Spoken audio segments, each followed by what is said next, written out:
திண்டுக்கல் வாசிக்கிறது. நமது திண்டுக்கல், நமது மாவட்டம் திண்டுக்கல். திண்டுக்கல் மாவட்டம் மதுரை மாவட்டத்தில் இருந்து உருவாக்கப்பட்டது.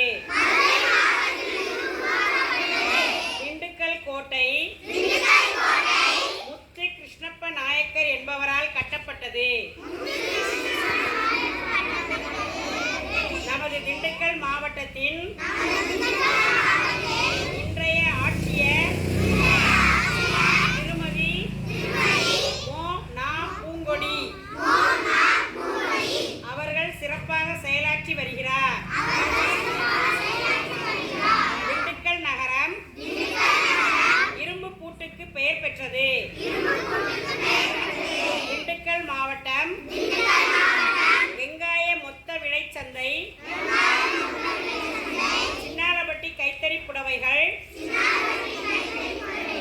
தோல் பதனிடும் தொழில் ஆகியவற்றிற்கு பெயர் பெற்றது. தமிழக புகழ்பெற்ற உணவு வகைகளில் திண்டுக்கல் பிரியாணி முக்கியமான இடத்தை பெற்றுள்ளது.